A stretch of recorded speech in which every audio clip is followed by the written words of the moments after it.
In a quiet suburban neighborhood, nestled on the outskirts of a bustling city, life moved at a slow and predictable pace. The streets were lined with neatly trimmed lawns, colorful flower beds, and houses that all seemed to follow an unspoken rule of uniformity. It was the kind of place where neighbors waved hello in the mornings, kids rode their bikes after school, and weekends were spent tending to gardens or hosting backyard barbecues. For most people, it was the perfect place to settle down and build a peaceful life. But for Daniel Harper, this idyllic setting hid secrets that even he couldn't have anticipated. Daniel had lived in the neighborhood for 3 years, blending seamlessly into the fabric of suburban life. To his neighbors, he appeared to be just another hard-working homeowner trying to keep up with the strict rules set by the Homeowners Association, HOA. He paid his dues on time, attended the occasional neighborhood meeting, and made sure his lawn wasn't the one with overgrown grass or stray weeds. But what no one knew, what no one could have guessed, was that Daniel wasn't your average neighbor. Beneath his calm exterior lay a man with a dangerous and demanding job. By day, he might have been sorting mail or fixing a leaky faucet, but by night, he worked as an undercover federal agent, handling cases that involved some of the most dangerous criminals in the country. His house, though modest from the outside, served a dual purpose. While it looked like any other home on the block, inside, it doubled as a command center. His home office was filled with encrypted files, surveillance equipment, and stacks of documents related to ongoing investigations. It was here that Daniel spent countless hours piecing together clues, analyzing evidence, and strategizing his next move. Despite the high-stakes nature of his work, he managed to keep his two lives separate, ensuring that his cover remained intact. That is, until something unusual began to happen in the neighborhood. One evening, as Daniel sat in his living room reviewing case notes, he noticed something odd outside. A group of men dressed in matching uniforms patrolled the streets, stopping occasionally to inspect houses and jot down notes on clipboards. At first glance, they looked like ordinary HOA enforcement officers, men hired to ensure residents followed the community's strict guidelines. But there was something about them that didn't sit right with Daniel. Their movements were too deliberate, their expressions too stern, and their uniforms, well, they looked slightly off, as if they'd been bought in bulk from a discount store. Curious, Daniel stepped onto his porch, pretending to water his plants while keeping an eye on the men. He watched as they approached his neighbor's house, pointing out minor infractions like a slightly crooked mailbox or a garden gnome placed too close to the sidewalk. The neighbor, an elderly woman named Mrs. Thompson, tried to explain herself, but the men cut her off, handing her a notice written in harsh, accusatory language. Daniel frowned. This wasn't how things usually went in the neighborhood.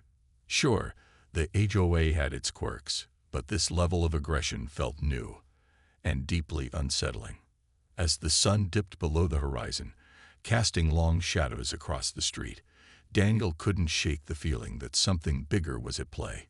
He decided to do what he did best: observe, analyze, and prepare.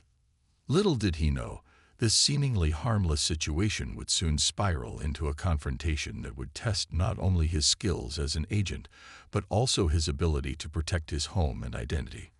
What started as a quiet evening in a sleepy suburb was about to take a dramatic turn, one that would leave the entire neighborhood hawking for months to come. The next morning, Daniel woke up to find a piece of paper taped neatly, but menacingly, to his front door.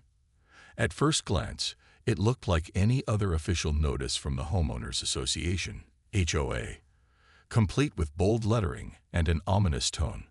But as he read through the accusations scrawled across the page, his eyebrows furrowed in disbelief. According to the document, Daniel had violated no fewer than 5 HOA regulations. His lawn was overgrown, his car was parked at an improper angle, his mailbox leaned slightly to the left, and most absurdly, his holiday decorations were deemed out of season. The notice ended with a stern warning: comply within 48 hours or face further action. Daniel stood on his porch, the crisp morning air brushing against his face as he reread the notice. He glanced around his property. His lawn was freshly mowed. His car was parked perfectly straight in the driveway, and his mailbox hadn't budged since he installed it last year. As for holiday decorations, it wasn't even close to Christmas yet. None of this made sense. Shaking his head, he crumpled the paper and tossed it into the recycling bin, dismissing it as another example of the HOA's overreach. After all, everyone in the neighborhood had stories about how nitpicky they could be. Still, something about the notice gnawed at him. It felt too personal, too calculated. Later that afternoon, as Daniel worked in his garage organizing tools, he noticed movement outside. Looking up, he spotted two men in uniforms walking along the sidewalk. They weren't wearing the usual bright vests or caps associated with legitimate HOA inspectors. Instead, their outfits were dark and ill-fitting, almost like costumes. One of them carried a clipboard, while the other held what appeared to be a camera. They stopped in front of Daniel's house, whispering to each other before snapping photos of his front yard and peering through his windows. Their behavior was strange, almost invasive, and definitely out of place. Daniel stepped out of the garage, wiping grease from his hands onto a rag. "Can I help you?" he called out, his voice calm but firm. The men turned toward him, startled for a moment before regaining their composure. "Just doing routine checks," one of them muttered, avoiding eye contact. "Everything looks fine here." Without waiting for a response, they hurried away, disappearing down the street. But Daniel wasn't convinced. Routine checks didn't involve lurking suspiciously or taking unauthorized pictures of private property. Something was off, and he intended to get to the bottom of it. That evening, instead of relaxing in front of the TV, Daniel decided to dig deeper. Using his phone, he snapped a few discreet photos of the men when they returned later that night, pretending to inspect other houses. Then he sent the images to a colleague at work who specialized in facial recognition software. While waiting for a reply, Daniel began documenting everything. The fake notice, the strange visits, and even small details like license plate numbers from vehicles parked near his house. Years of working undercover had taught him to trust his instincts, and right now, those instincts screamed that this situation. The night was unusually quiet, save for the faint hum of crickets and the occasional rustle of leaves in the breeze. Daniel had just settled into his favorite armchair, a steaming cup of coffee on the side table, and a stack of confidential files spread out before him. The dim glow of his desk lamp illuminated the room, casting long shadows across the walls. He was reviewing sensitive documents related to an ongoing investigation, a task that required focus and precision. But as he flipped through the pages, a distant sound caught his attention. At first, it was faint, almost imperceptible, like footsteps crunching on gravel. Then it grew louder, more deliberate, until it stopped right outside his front door. Daniel froze, his instincts kicking in immediately. Something felt wrong, very wrong. Before he could react, the calm of the evening shattered with a deafening crash. His front door splintered under the force of a heavy blow, sending shards of wood flying across the entryway. A group of men burst into the house, their faces obscured by poorly fitted masks and their bodies clad in mismatched uniforms that vaguely resembled those worn by law enforcement officers.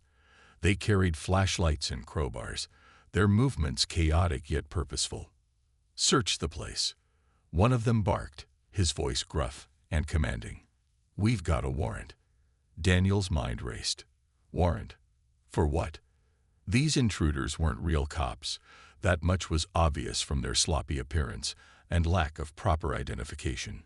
Still, they acted with authority, spreading out through the house without hesitation.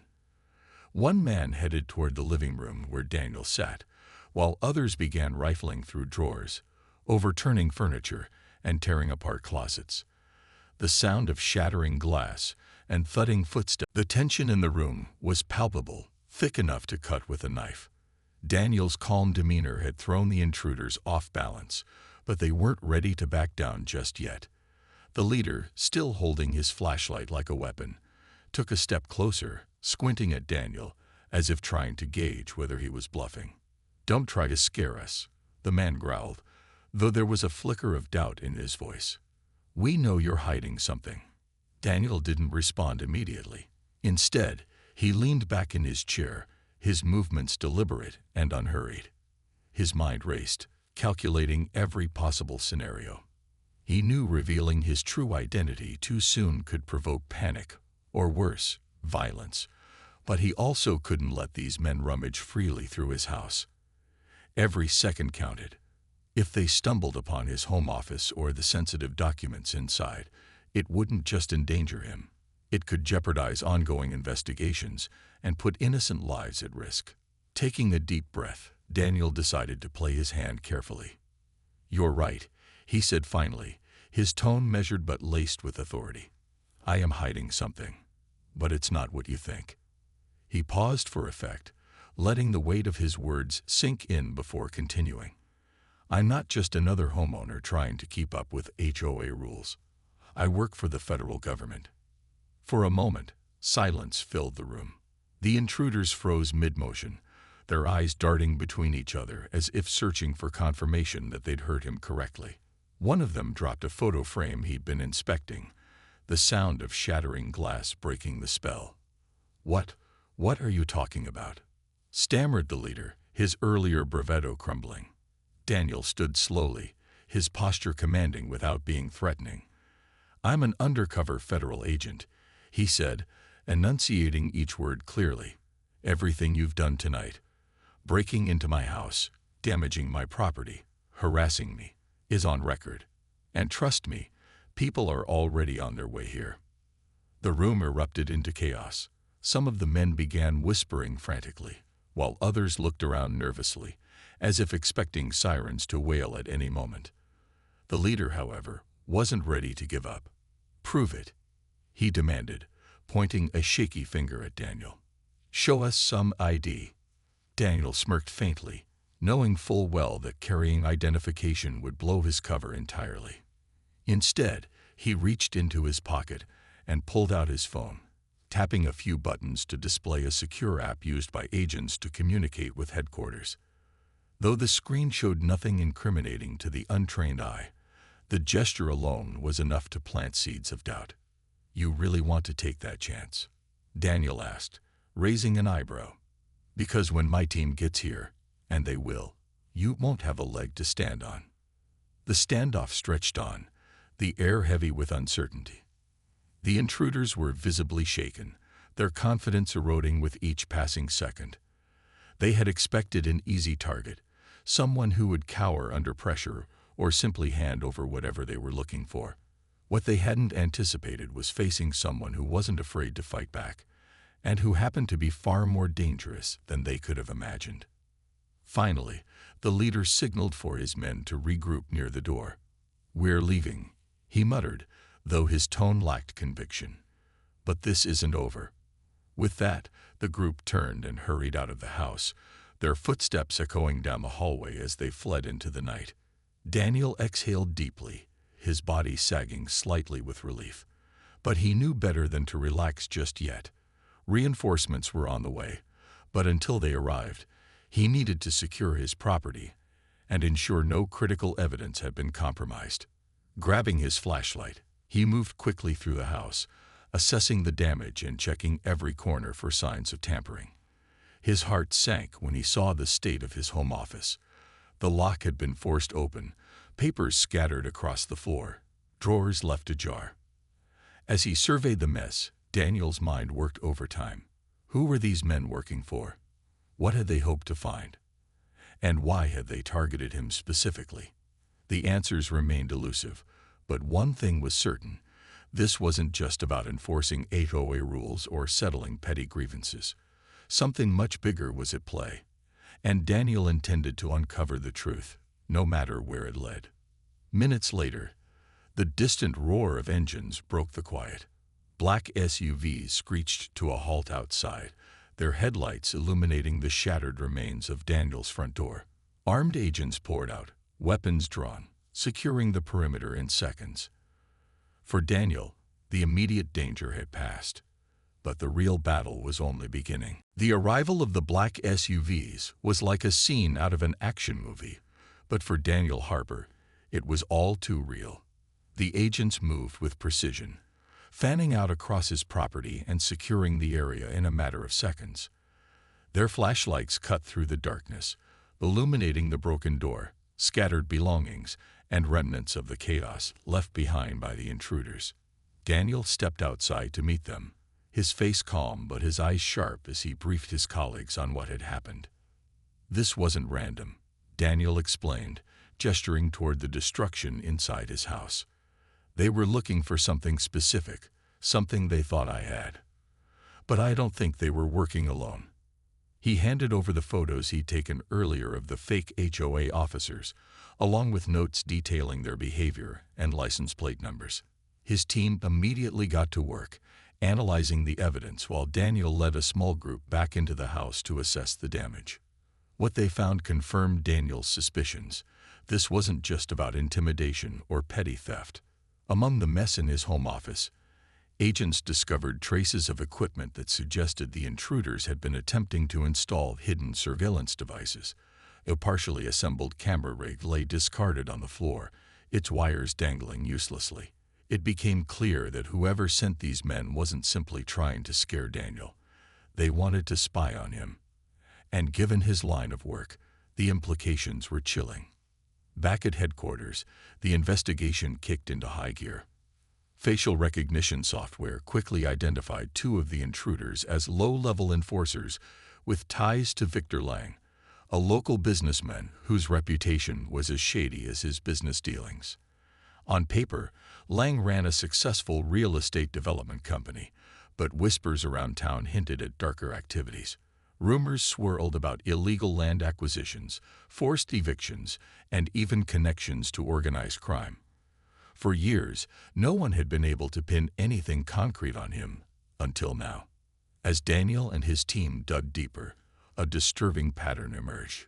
Lang's company had been quietly buying up properties in Daniel's neighborhood under the guise of expanding a shopping complex. However, many homeowners resisted selling, unwilling to leave the homes they loved. That's where the fake HOA enforcement officers came in. Posing as authority figures, they targeted resistant homeowners with harassment campaigns, fines, threats, and now break-ins, all designed to pressure people into selling cheaply. Daniel's house, strategically located near a key intersection, was particularly valuable to Lang's plans. But why go after Daniel specifically? At first glance, he seemed like any other homeowner. However, further analysis revealed that Lang might have mistaken Daniel for an easy target. Unbeknownst to the criminals, Daniel's unassuming demeanor and adherence to HOA rules made him appear less vigilant than he actually was. What Lang didn't account for was that Daniel wasn't just a regular guy. He was a highly trained federal agent with access to resources far beyond their reach. With enough evidence to act, Daniel's agency launched a sting operation targeting Victor Lang and his associates. Surveillance teams tracked Lang's movements, uncovering secret meetings with known criminals and documenting transactions tied to illegal activities. Meanwhile, Daniel worked tirelessly to connect the dots, piecing together a case strong enough to bring down the entire operation. Every lead, every document, and every intercepted communication brought them closer to justice. When the raid finally came, it was swift and decisive. Agents stormed Lang's offices, seizing computers, files, and financial records that exposed the full scope of his schemes. Lang himself was arrested during an early morning bust, caught red-handed with forged documents and lists of targeted properties. As news of his arrest spread, shockwaves rippled through the community. Neighbors who had suffered silently under the fake HOA's reign of terror began coming forward, sharing their stories and providing additional evidence against Lang and his accomplices. For Daniel, the victory was bittersweet. While he was relieved to see justice served, he couldn't help but feel anger at how easily Lang had manipulated the system. The man had exploited fear and bureaucracy to prey on hardworking families, all in pursuit of profit. But thanks to Daniel's quick thinking and determination, those days were over. The neighborhood could finally breathe a sigh of relief. And so could Daniel. The fallout from Victor Lang's arrest sent shockwaves through the neighborhood, but it also ignited a firestorm of change. For years, residents had lived under the shadow of fear, too intimidated or uncertain to challenge the HOA's increasingly aggressive tactics. But now, with the truth exposed and lying behind bars, people began speaking up, loudly. Neighbors who once avoided eye contact at community meetings suddenly found their voices, sharing stories of harassment, intimidation, and outright lies perpetuated by Lang's fake enforcement team. Some recounted how they'd been forced to sell their homes for pennies on the dollar, while others described being subjected to constant fines and threats over minor infractions. Daniel listened intently as these stories poured in, his heart heavy with guilt for not realizing sooner just how widespread the abuse had become. Determined to make things right, Daniel took the lead in helping his neighbors rebuild trust within the community. He organized town hall meetings where residents could air their grievances and propose reforms to ensure the HOA operated transparently moving forward. At first, attendance was sparse. Many were still wary of stepping into the spotlight after years of oppression. But Daniel's calm demeanor and genuine concern helped ease their fears. Slowly but surely, more people joined the conversation, united by a shared desire to reclaim their neighborhood. One of the biggest changes came when the community voted to dissolve the existing HOA board entirely and replace it with a democratically elected group of volunteers. This new board included a mix of longtime residents and newcomers, all committed to fairness and accountability. To prevent future abuses, they implemented strict oversight measures, including mandatory audits of expenditures, public forums for decision-making, and clear guidelines for enforcement actions. No longer would homeowners have to live in fear of arbitrary penalties or unwarranted searches. It was a fresh start, and one that wouldn't have been possible without Daniel's intervention. Meanwhile, the media caught wind of the scandal, turning it into a local sensation. Reporters flocked to the neighborhood, eager to interview victims and document the downfall of Victor Lang. Though Daniel preferred to stay out of the spotlight, he couldn't avoid becoming the face of the story. Journalists hailed him as a hero, praising his quick thinking and courage in standing up to the criminals who had invaded his home. Even national outlets picked up the tale, framing it as a David versus Goliath narrative about an ordinary man taking down a corrupt system. Daniel tried to deflect the attention, insisting that the real heroes were the neighbors who had come together to demand justice. Still, there was no denying the role he had played in exposing the truth. At work, Daniel's colleagues teased him good-naturedly about his newfound fame. "Guess we can add neighborhood watchdog to your resume," one agent joked during a briefing. Another ribbed him about letting amateurs get so close to classified information. Despite the lighthearted banter, everyone acknowledged the gravity of what Daniel had accomplished. Not only had he protected his own identity and the integrity of his cases, but he had also dismantled a criminal enterprise that had preyed on innocent families for years. His superiors commended him for his professionalism under pressure and encouraged him to take some well-deserved time off to recover from the ordeal. As the dust settled, Daniel reflected on everything that had happened. The experience had reminded him why he chose this line of work in the first place, to protect people and hold wrongdoers accountable.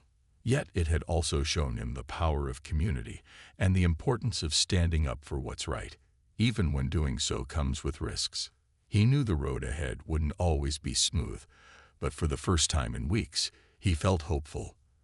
The neighborhood was healing, and so was he. With every passing day, life returned to normal, or as close to normal as it could be after such an extraordinary event.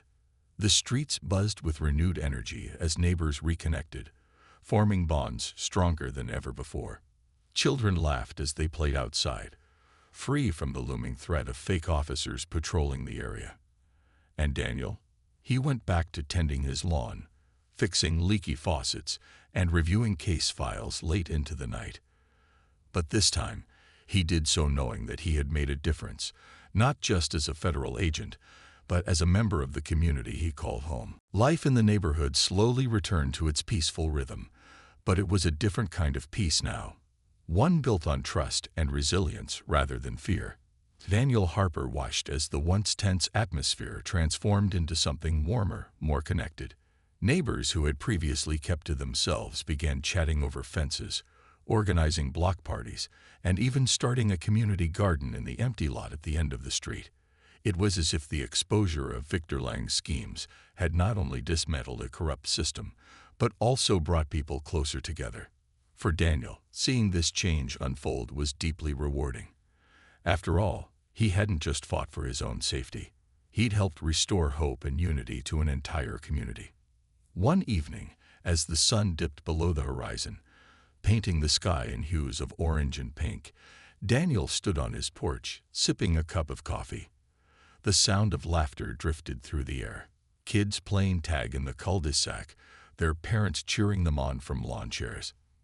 Mrs. Thompson, the elderly neighbor whose mailbox had been criticized by the fake HOA officers, waved at him from across the street.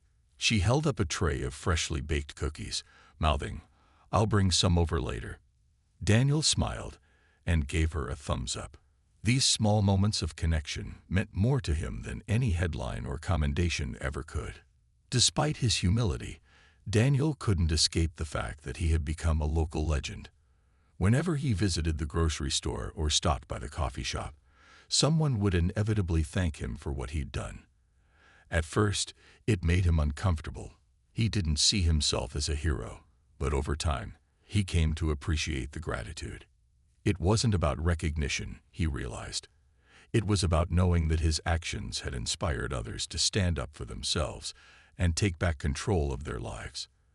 That sense of empowerment was contagious, spreading far beyond the boundaries of the neighborhood. At work, things returned to their usual pace, though Daniel noticed a subtle shift in how his colleagues treated him.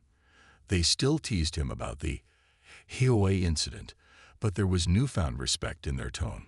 His superiors praised his ability to handle the situation with professionalism and poise, calling it a testament to his training and instincts.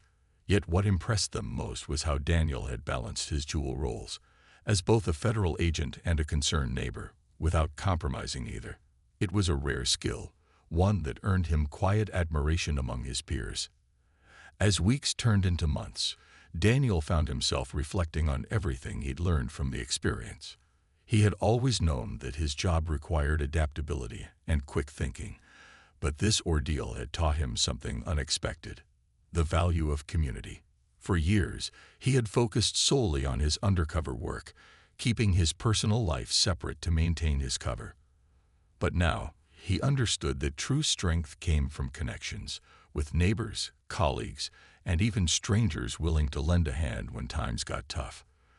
Those connections were what had ultimately helped him overcome the threat posed by Lang and his accomplices. On weekends, Daniel joined the newly formed Neighborhood Watch program, volunteering his time to ensure everyone felt safe and supported. It wasn't part of his official duties, but it gave him a chance to stay involved while reinforcing the bonds he'd forged with his neighbors. Together, they installed better lighting along the streets, organized self-defense workshops, and created a network for sharing information about suspicious activity. Though Daniel knew the risk of another scheme like Lang's was slim, he believed in being prepared. After all, vigilance was key, not just for protecting homes, but for safeguarding the spirit of the community. One crisp autumn afternoon, as Daniel raked leaves in his front yard, a group of kids ran up to him, giggling and holding out handmade cards. "Thanks for saving our neighborhood, Mr. Harper," one of them chirped before darting away with the others. Daniel chuckled, shaking his head as he picked up the colorful drawings. Each card featured stick figures representing him fending off bad guys, complete with captions like, "You're the best," and "Our hero." He pinned them to his fridge later that evening, unable to wipe the grin off his face. Though life had returned to normal, Daniel knew he would never forget the lessons he'd learned, or the people who had stood by him during the hardest days.